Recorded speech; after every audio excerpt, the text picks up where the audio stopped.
the British soldier. All around the globe you'll find him, from Gibraltar to Hong Kong. Everywhere he stands against the threatening years, staunch symbol of our common will to order.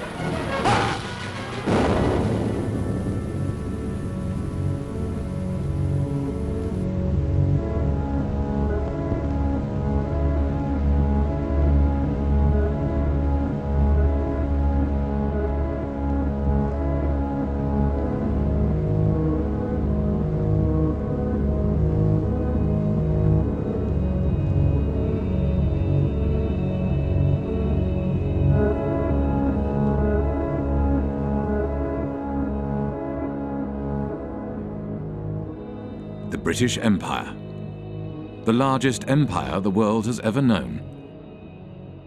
For over 300 years, Britain ruled, its armies conquered, and its bankers proclaimed the might of its currency. But one day it all began to fall apart. One by one, countries declared their independence from Britain, and no amount of force could reverse the tide. As British elites saw their wealth, privileges, and empire disintegrate, they began to search for a new role in a changing world, and they found one in finance. This is a film about how Britain transformed from a colonial power to a modern financial power, and how this transformation has shaped the world we live in.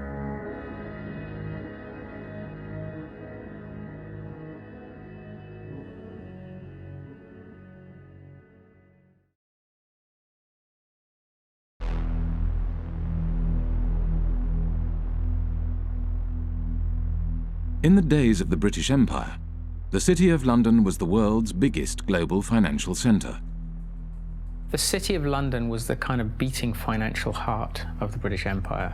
The historians Kane and Hopkins called it the governor of the imperial engine.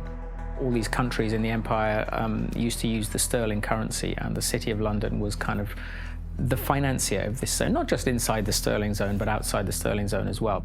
As Britain's empire declined, so too did the City of London.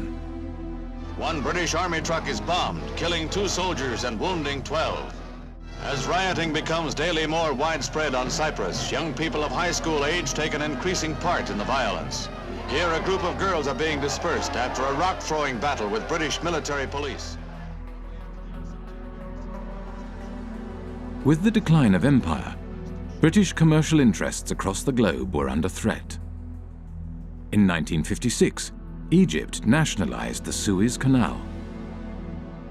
A new Middle East crisis arises as President Nasser of Egypt tells a wildly cheering crowd in Alexandria that Egypt has seized the internationally owned Suez Canal. France and Britain issue a 12-hour ultimatum. Within hours of its expiration, Britain's warplanes are winging their way to Egypt, and its bombers attack 5 key cities, including Cairo. The United States was opposed to the invasion and put pressure on Britain and France to withdraw their troops. There will be no United States involvement in these present hostilities. It is our hope and intent that this matter will be brought before the United Nations General Assembly. There, the opinion of the world can be brought to bear in our quest for a just end to this tormenting problem. Britain was humiliated. The Suez Crisis signified the end of Britain's role as one of the world's major powers. Following the crisis, there was a run on the sterling, on the UK pound. Some people suspect that the American government was encouraging this run on the UK pound. As financiers withdrew their money from Britain, the value of the pound decreased. To protect the value of the pound, Britain limited the bank's overseas lending. They were not able to invest abroad, and obviously they were unhappy. And we don't know exactly the context, but it's very clear that the banks or their representative made a representation to the Bank of England, which in itself was dominated by representatives from the banking industry.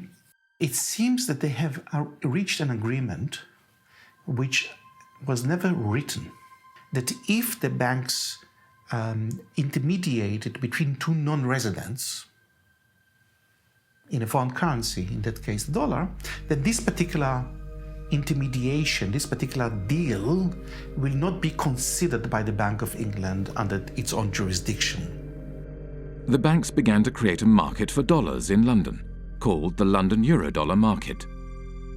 To differentiate these euro market activities from their domestic banking activities, banks kept two sets of accounts.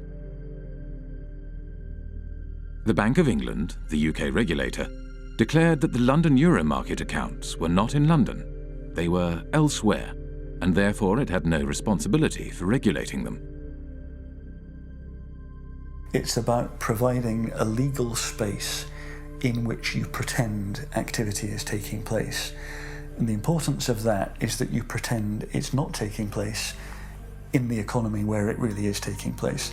So you're taking activity from the place where it's regulated and taxed and pretending that it's happening elsewhere. Now, where doesn't really matter, it's just elsewhere. When American banks realized that London offered the ability to avoid US regulations, they moved their international operations to the city.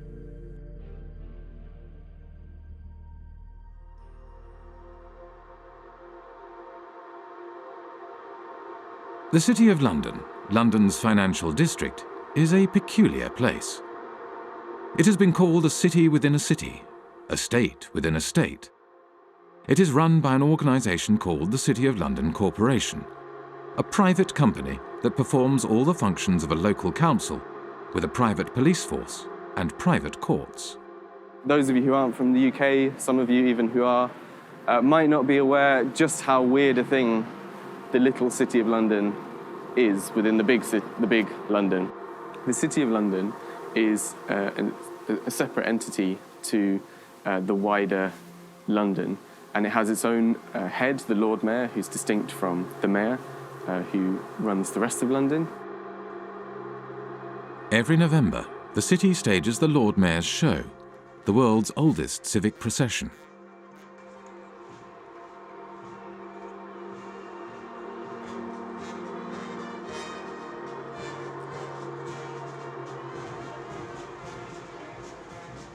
The City of London has long had this curious legal status because back in 1066, when William the Conqueror came over, the city was one of the only portions of England that he failed to conquer, and he struck a deal with the city in 1067 that allowed them to continue functioning.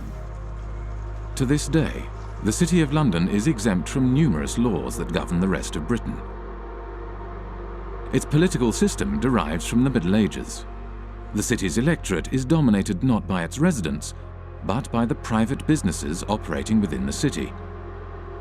Its Lord Mayor is selected by the heads of medieval guilds. They have a representative in the House of Commons called the Remembrancer. Apart from the clerks of the court of the House of Commons, he's the only unelected person there.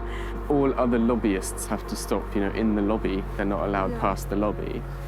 The City of London has a permanent representative in the House of Commons, whose role is to report back to the City of London Corporation and to lobby Parliament on behalf of the city. The Corporation of London, clearly, it's a unique and interesting phenomenon that should have attracted many political scientists, political economists and economists. But I don't know of anyone who has studied systematically the Corporation of London and its impact on policy or economic policy. So we can only surmise. Some people assume or surmise that the Corporation of London is extremely powerful and is able in one way or another to shape British policy, particularly in financial matters. Clement Attlee, the Prime Minister after the Second World War, had something to say about the City of London Corporation. He did, yeah. So over and over again, we have seen that there is in this country another power than that which has its seat at Westminster. The City of London, a convenient term for a collection of financial interests, is able to assert itself against the government of the country. Those who control money can pursue a policy at home and abroad contrary to that which has been decided by the people.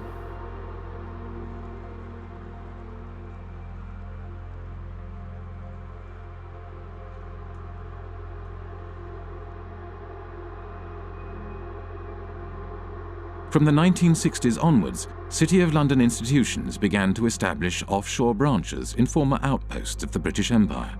Their aim was to create offshore centres with strong secrecy legislation in order to attract capital from across the globe.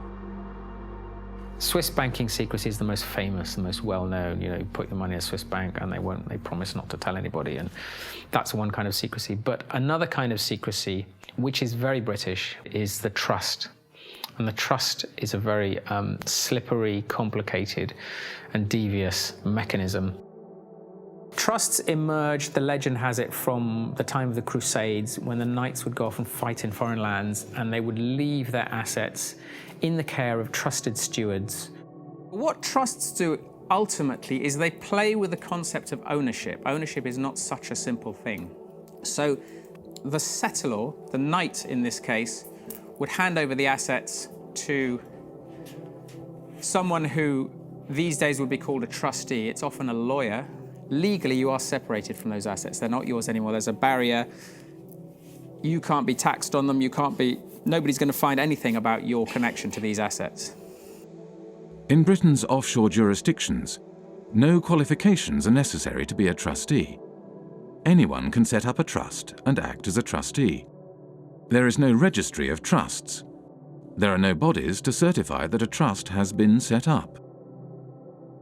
The only persons who know about the creation of this agreement are the trustee and the settlor. There's no obligation to register it. There is no financial reporting obligation of trusts. They're not required to put annual statements onto account anywhere. So actually trusts are, to all intents and purposes, invisible arrangements. Economist John Christensen was an economic advisor to the secrecy jurisdiction of Jersey for 10 years. We're not talking about a few million. We're talking now about trillions. Trillions of dollars of capital, which apparently belong to nobody. For tax purposes and for other purposes, they belong to nobody. Everything, works of arts, gold bullion, racehorses, cars, real estate, not just financial assets, but a whole load of non-financial assets belong to these trusts, sitting there belonging to nobody. Now think that one through, because we are talking about maybe as much as $50 trillion of assets sitting offshore behind these instruments. Well, the Cayman Islands are among several British overseas territories who have signed a new information exchange agreement with Britain and the rest of Europe to tackle tax evasion. The countries are now required to automatically provide details of the ownership of bank accounts and how they're used. Cayman became the first signatory last week. It's important that the Cayman Islands should be recognised as the first overseas territory to sign such an agreement with the United Kingdom. And I think this importantly reflects the constructive approach that the Cayman Islands has taken in delivering our shared objective of rooting out tax evasion. The trust lies at the core of the British secrecy model. They don't use banking secrecy. The Swiss use banking secrecy. The British, of course, are only too willing to kill off banking secrecy because they will then capture a larger market share. That's why the Brits are doing this. Trusts are the basic building block of Anglo-Saxon secrecy, and they form the basis from which complex offshore structures are created. Every secrecy jurisdiction offers a specific set of services, from trusts to shell companies to secret bank accounts and nominee directors. The combination of these services into complex structures, spanning multiple jurisdictions, enables the creation of secrecy structures that are almost impossible to penetrate. We know everything today because we have had the Panama Papers, we have seen it, and we are not able to act upon it. And we are not able to act upon it because this system is really protecting the few people that are having benefit from it. And these are in percentage very few people, but they are powerful. And I see in the Panama committee that I'm sitting in, the only thing that could change this is to have a public, accessible register of the beneficial ownership of trusts and of all kinds of companies. It is easy. The Panama Papers are a collection of leaks from the offshore law firm Mossack Fonseca. Mossack Fonseca is the fourth largest offshore law firm. The other 9 of the 10 largest offshore law firms are registered in British overseas jurisdictions. When countries complain to Britain about the activities run out of its offshore havens, Britain claims that these places are independent and that there is nothing it can do. I've heard time and time again from officials in Berlin and in Paris and in Washington and in other countries that they've been told by the British government that, yes, they're well aware of what's going on in Jersey and they think it's very unfortunate, but they don't have the powers to intervene. Well, that's a straightforward lie. They do have the powers to intervene. They just choose not to. Britain plays this kind of game of pretending, when it suits them, to pretend that these places are independent. At the end of the day, Britain appoints the governor, appoints lots of senior people in these places. They're responsible for foreign relations and defence, and also they can veto their legislation as well. So Britain has a massive degree of control. Basically, it is controlling these places, allowing them a little bit of political space. During his time as economic advisor to Jersey, John Christensen frequently travelled to London for talks with various British government departments. As economic advisor, I had a lot of contact with different departments. Traditionally, UK governments have tried not to interfere in the domestic affairs of places like Jersey. So it happens in a more subtle sort of way. You kind of go and talk to someone, either at the Home Office or the Treasury, and they'd say, well, not actually particularly keen on this piece of legislation. It might be a good idea if you didn't go down that route. And over a cup of tea, that's quite a strong signal. That's a signal, go back to the island and say, they don't want you to do this.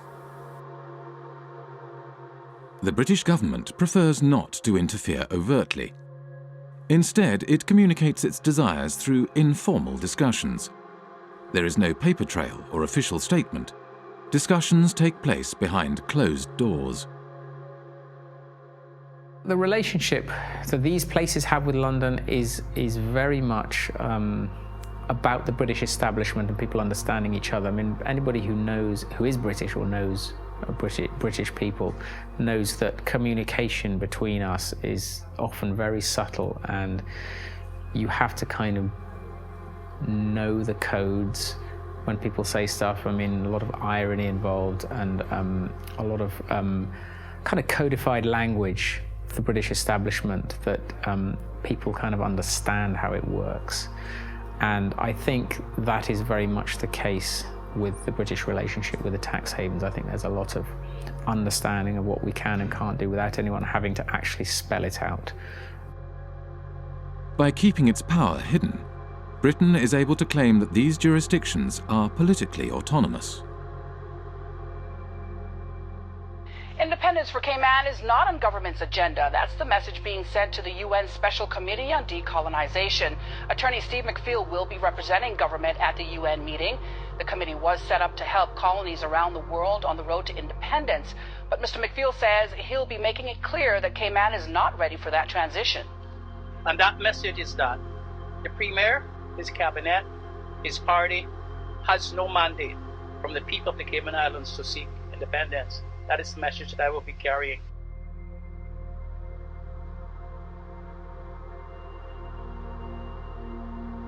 Today, the UK is the world's largest provider of international financial services. The UK has an almost unique role in global finance.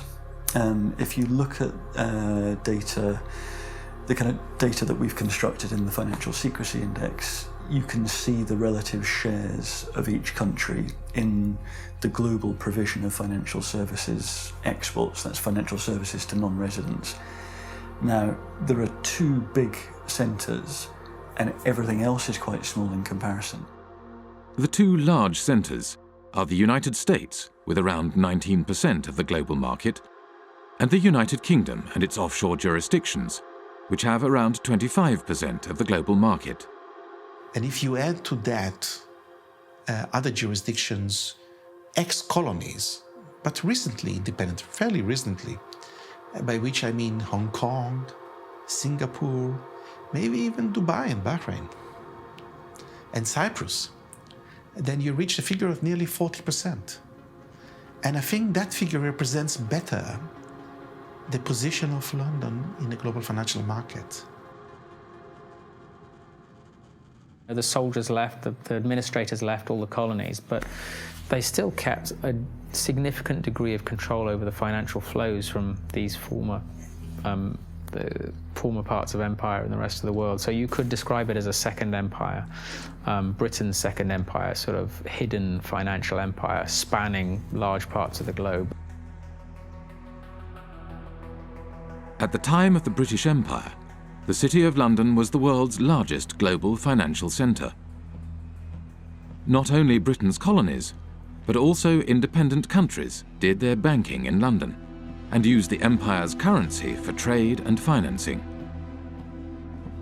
As the empire declined, so too did the City of London. The establishment of the London Euro market enabled City of London banks to continue to exploit their empire-era networks and expertise, and the creation of secrecy jurisdictions gave banks access to large amounts of cheap money. International banks from across the globe set up branches in London and Britain's offshore jurisdictions in order to take advantage of this new system.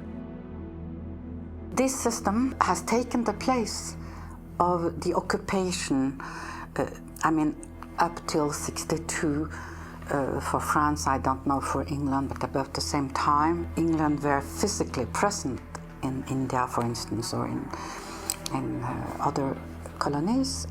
And when you look at the money flows through the tax havens, they are increasing when we withdraw from the colonies.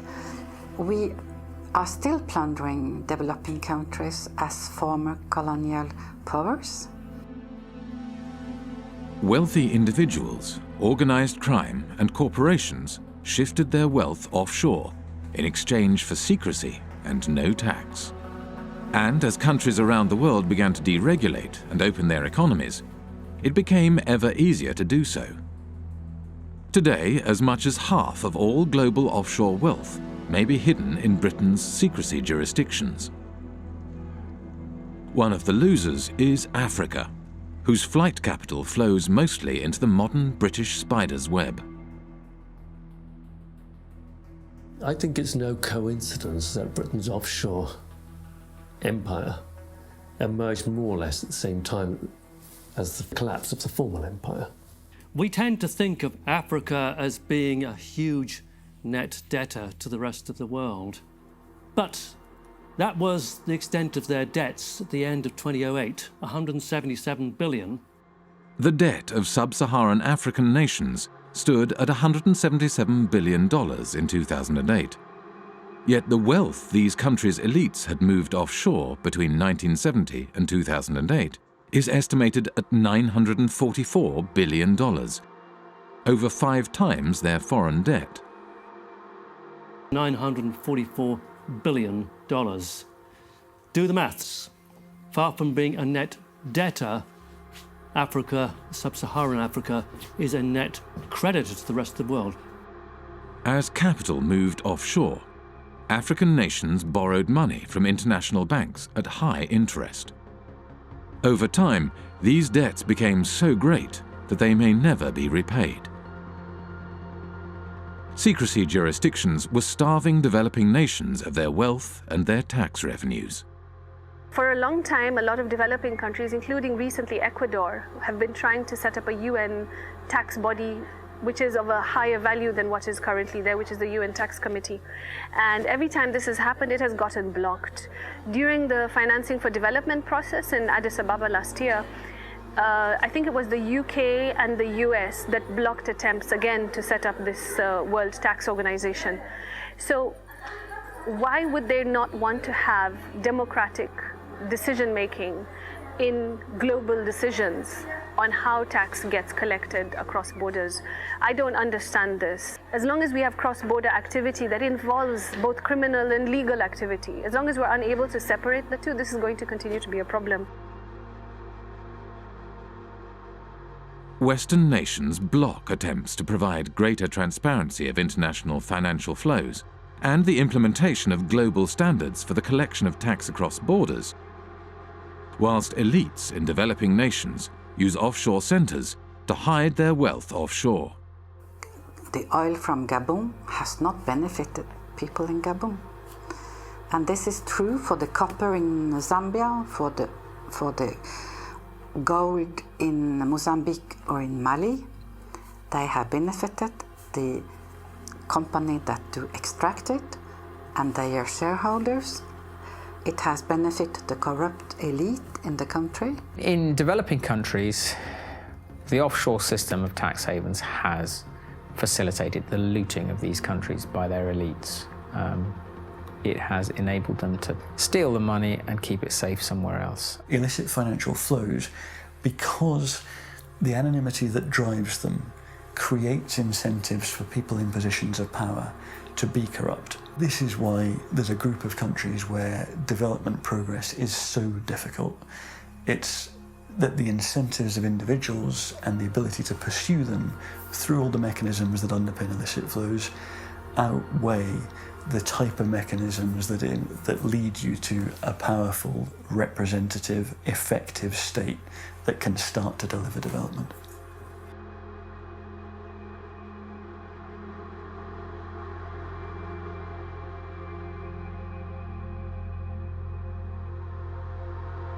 Worldwide, developing countries lose over $1 trillion every year in capital flight and tax evasion.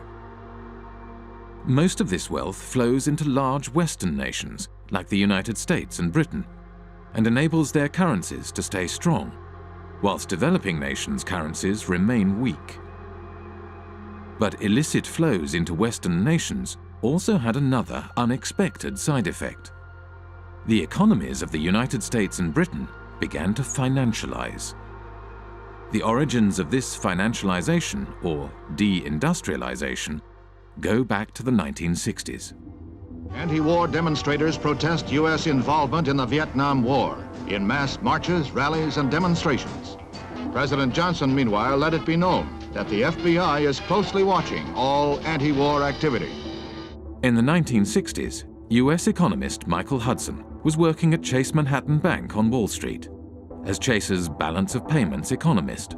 During the 1960s, the United States balance of payments deficit was entirely a result of foreign military expenditures. Dollars were flowing out of the United States as a result of the cost of the Vietnam War. The United States attempted to prevent the dollars flowing to Vietnam from being deposited in foreign banks.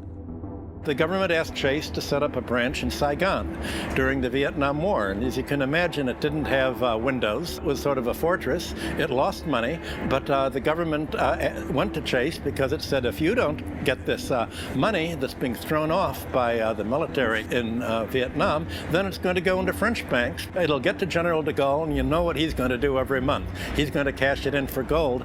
That's what the United States was trying to stop. The US was not successful in stopping the outflow of money, so it began to hatch a different plan.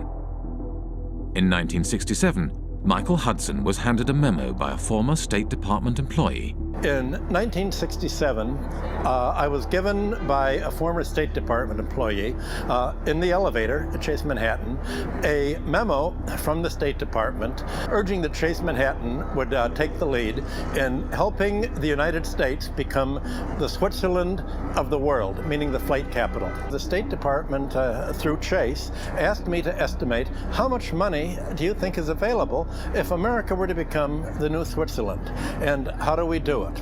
The plan was to organize offshore banking centers in the Caribbean and elsewhere, and the hot money wouldn't come directly into Chase because that wouldn't be nice and very legal. What happened was that the Latin American criminals, other criminals, drug dealers, all sorts of organized crime, would put their money in the offshore Caribbean banks, and these offshore banks would then deposit the inflow in the head office.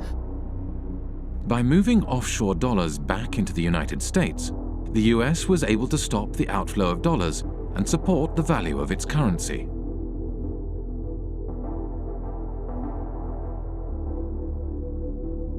With the silent backing of the United States, Britain's offshore havens grew rapidly, and before long, the offshore system developed into the world's dominant international financial market. Few were aware how this market functioned. In 1986, economist John Christensen went offshore to investigate. He applied for a position at the Jersey office of one of the world's major accounting firms. Well, at Deloitte & Touche, I was working in what's called company and trust administration, straightforward offshore stuff. I went offshore specifically to work in that area because that's where you're dealing with the offshore companies, the shell companies, the offshore trusts, and you're administering them. That way I could see from working inside a big global accounting firm exactly what the clients were doing. I had complete access to all the client files. And over the course of my period of working with Deloitte & Touche, I investigated over 100 of their clients offshore, and this is what I found. There were some insider traders, some market rigging, some avoiding disclosure of conflicts of interest, illicit arms trading, illicit political campaign donations, contract kickbacks, bribery, fraudulent invoicing, trade mispricing, and, at the bottom, tax evasion. Okay? This is what the clients were doing.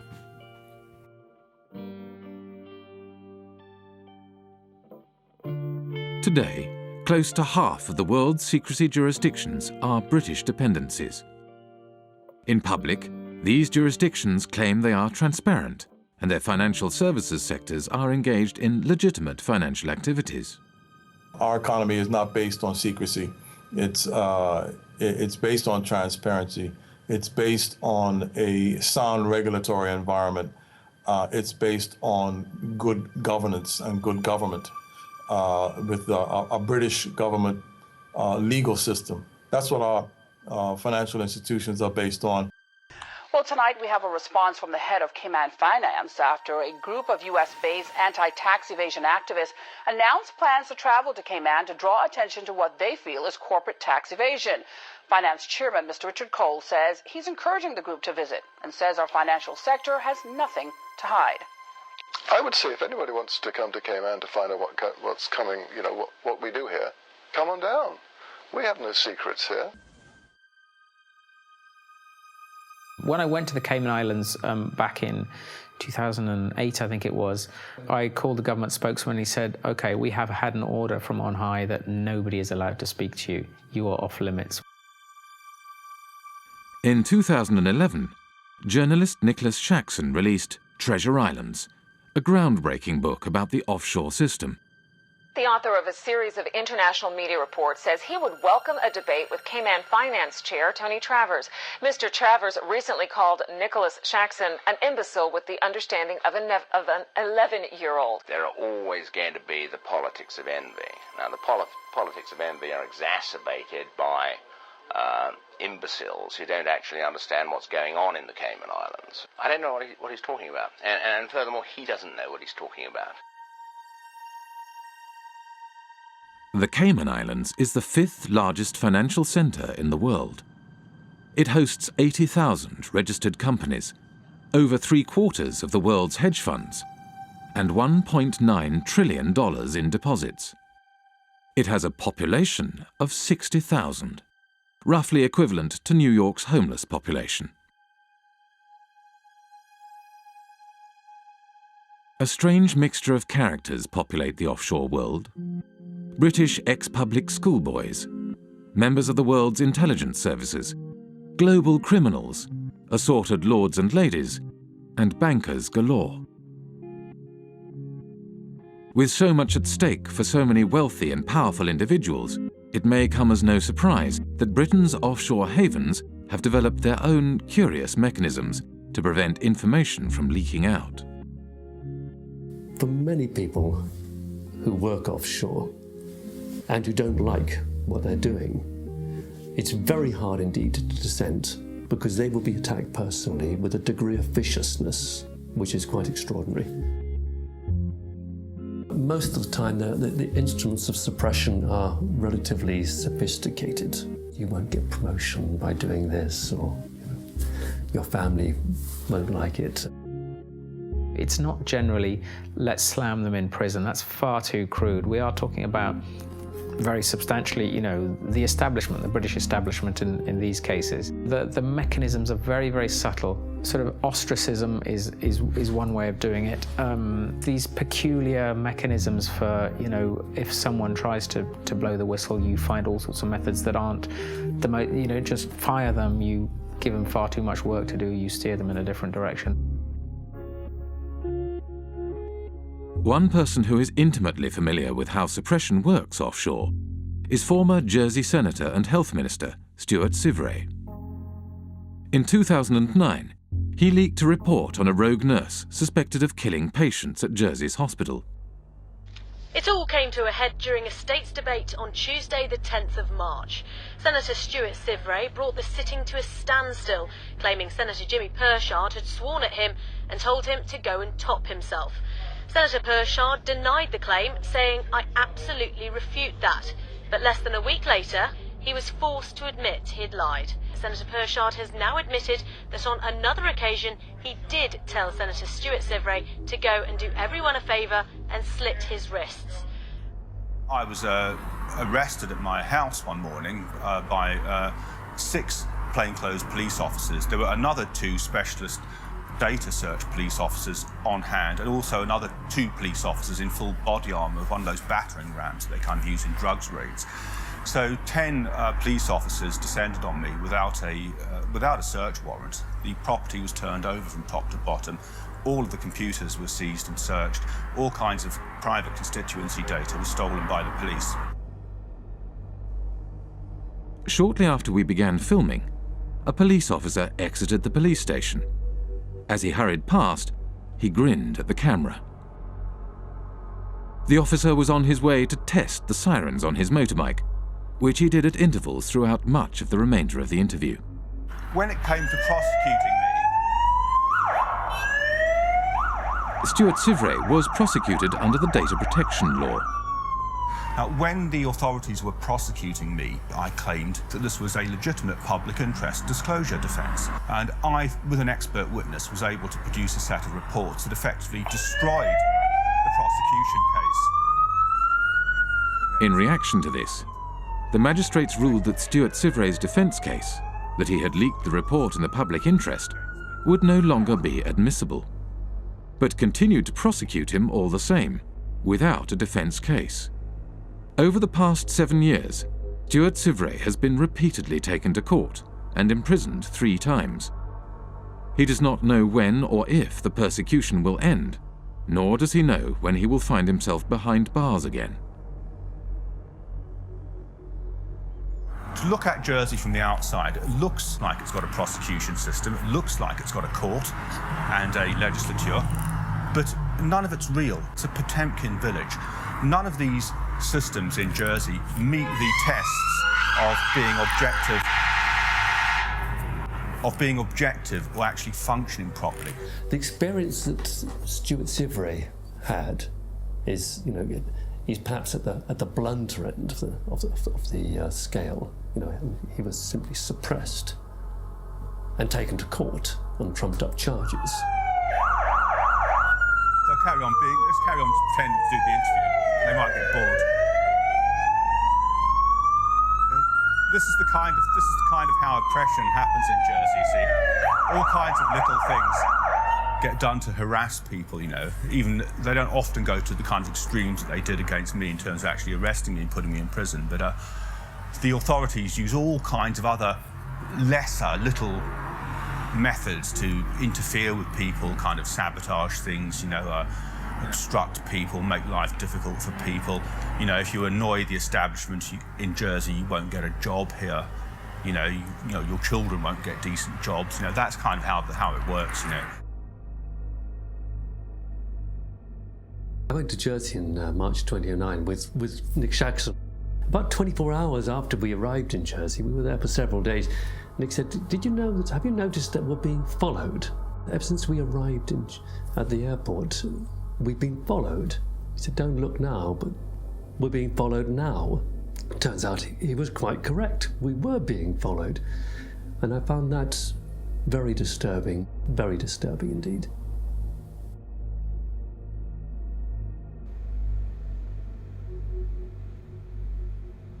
They have a saying in Jersey, if you don't like it here, there's always a boat in the morning.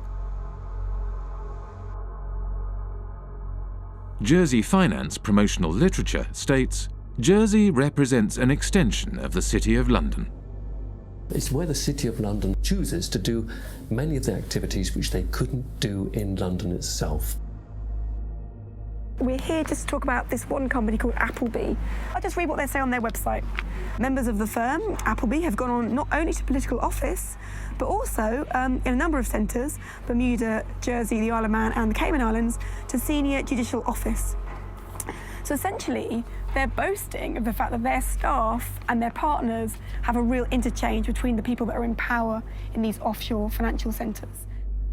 The same lawyers and accountants who set up and administer offshore trusts also occupy senior political positions. In Britain's offshore world, most politicians are in business. They lobby for business and promote business interests.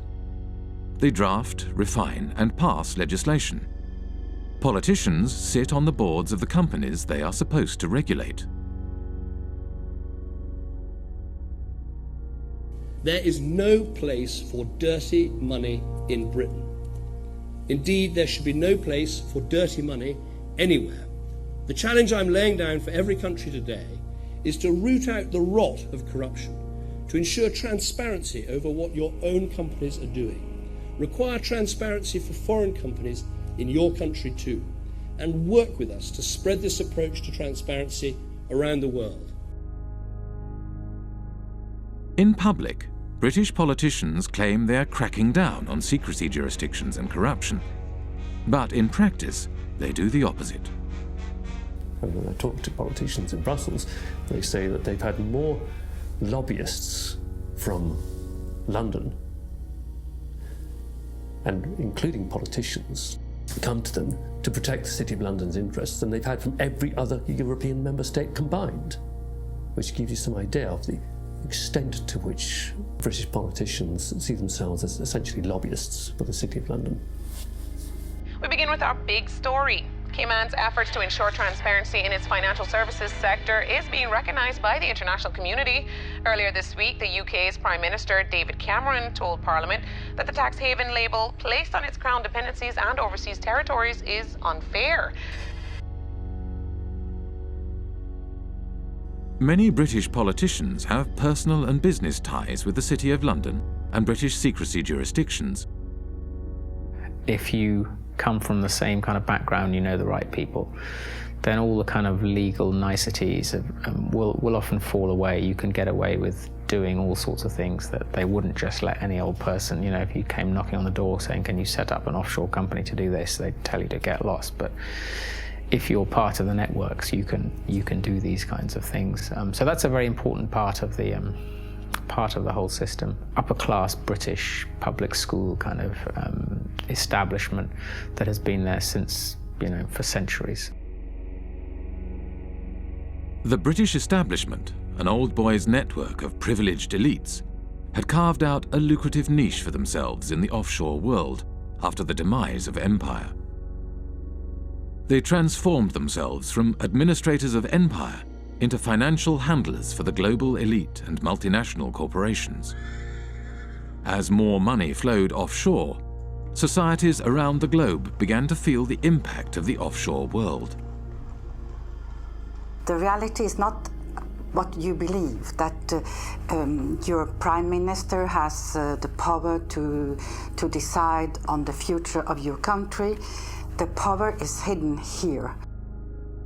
We have country after country around the world where the lack of financial transparency about taxation, about ownership, about corruption has undermined the extent to which governments deliver representative policymaking for their citizens. We have extreme cases like the hiding of tax evasion by people in finance ministries in Greece, in France. But we also have this system that in general is geared towards anonymous company ownership, the anonymous ownership of properties across London, of half of the land in Scotland.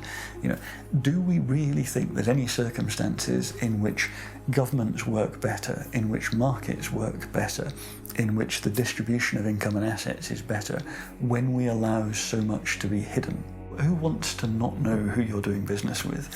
Who wants their government to have people working for it, or to be led by people whose assets are hidden, whose financial transactions are conducted anonymously offshore? You know, this is a bad direction for the world. We need the citizens to understand what is happening, that they are the ones who is carrying the burden, and that some individuals having the power are exonerating themselves. Ordinary people are paying taxes, rich people are not. So this is inequality, and it is leading up to populism, because it shows so clearly that the people today leading the world are not able to take care of the interest of ordinary people.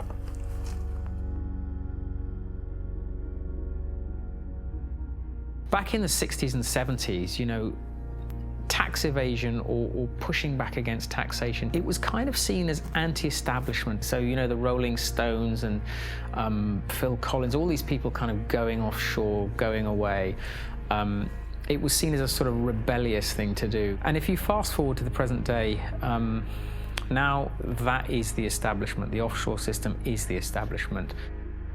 Today, offshore is the way elites and multinational corporations conduct their affairs.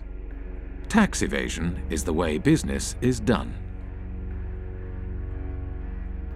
This kind of sophisticated cheating requires a huge infrastructure.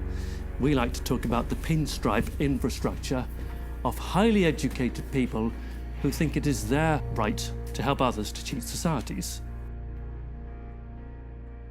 We have a new mafia in town. It does not actually shoot people, does not put bullets in their kneecaps, but its trade is just as deadly. It deprives people of opportunities to have healthcare, education, security, justice, and essentially a fulfilling life.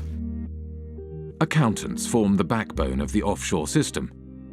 They administer the structures that allow individuals and corporations to shift their money offshore and evade taxes. There are about 2.5 million professionally qualified accountants on this planet. About 330,000 are in the UK. Well-known people, well-dressed, well-fed, highly paid, are sitting in city centre offices, and they are paid to dream up tax avoidance schemes for individuals and for corporations. We can all elect a government which says, vote for us, we will give you better healthcare, better education, better security. And next day accountants say, sorry about that folks, you elected this government, but we actually got a tax avoidance scheme, and the Amazons and the Googles and Microsofts won't be paying any taxes in your jurisdiction. Too bad you voted for it, but actually you're going to get something else. So it's a crazy world that part of the business model at big accountancy firms is how to deny public the services by erosion of tax revenues. And these firms are then rewarded with government-funded contracts, and the same firms are then advising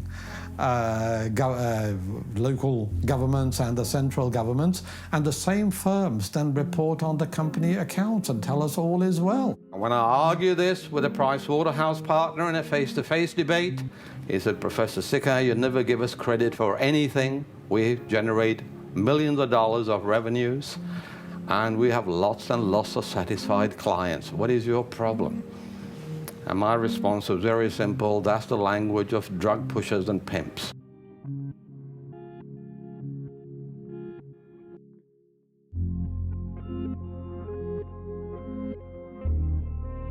In Britain, a new breed of civil servant was rising to the top. One such civil servant was Dave Hartnett, who rose to the top of HMRC, the UK tax authority. Dave Hartnett had a new way of collecting tax. Deals would be negotiated on an individual basis, behind closed doors. In the case of the largest clients, Dave Hartnett frequently led the negotiations himself. British Telecom was one of the first companies through the programme and received a refund of over £1 billion.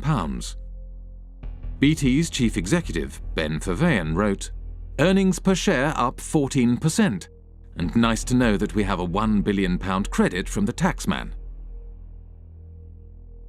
Dave Hartnett claimed this approach was more efficient. Litigation in the courts is really phenomenally expensive in this day and age all over the world, and I think is to be avoided where possible. And the art is to persuade people to pay by strength of argument and the like.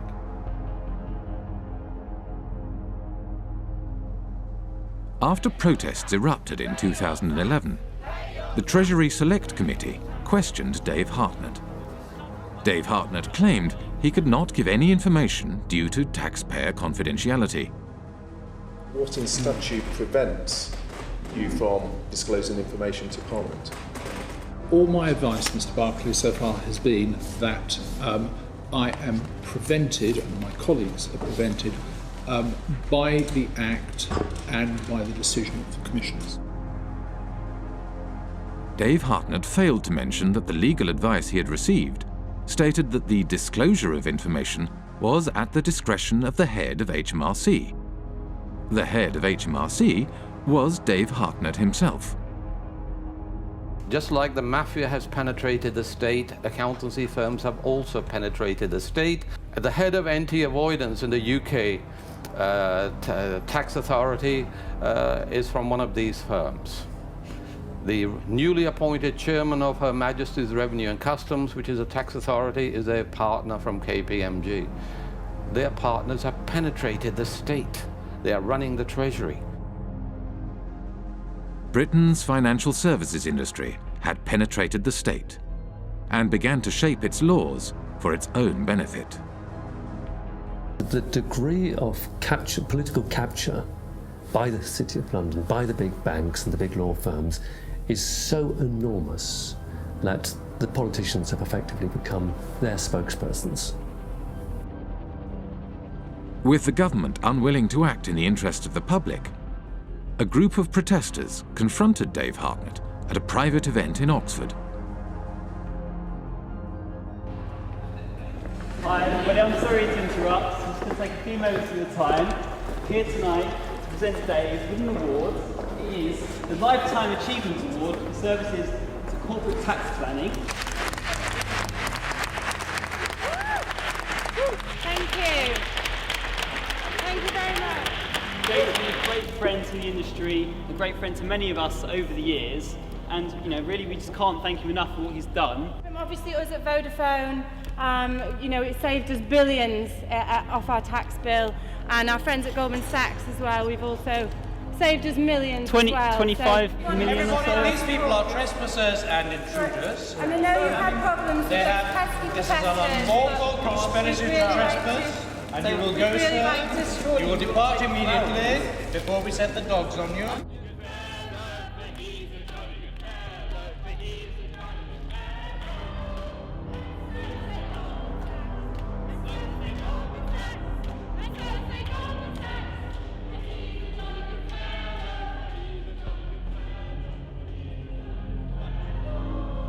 Okay, go. You're trespassing. Okay. You are trespassing, scum. Go.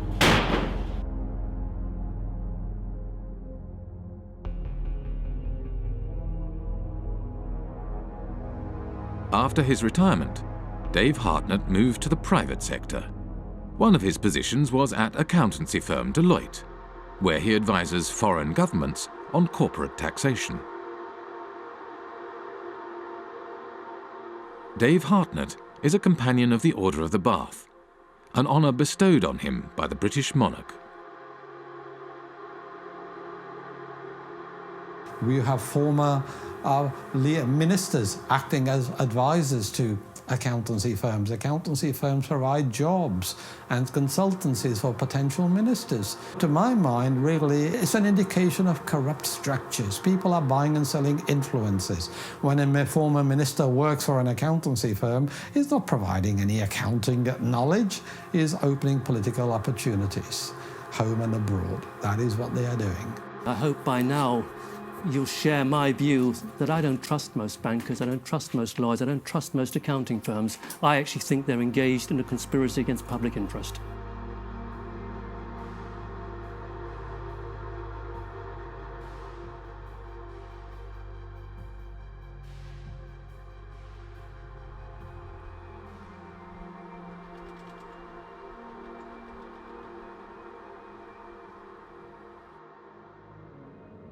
The City of London was the beating financial heart of the British Empire. As Britain's empire declined, the city transformed itself from a hub operating the financial machinery of empire into a global financial centre. Former insignificant outposts of empire became the basis for a spider's web of offshore secrecy jurisdictions that captured wealth from across the globe and funneled it to the City of London. Today, 25% of international finance is conducted on British territory. Almost half of the world's secrecy jurisdictions are under British protection. Up to half of all offshore wealth may be hidden in Britain's offshore havens. Financial services is how Britain's elites make their money. And it is also where former government ministers, senior civil servants and retired spooks from MI5 and MI6 receive lucrative consulting positions after their time in public service.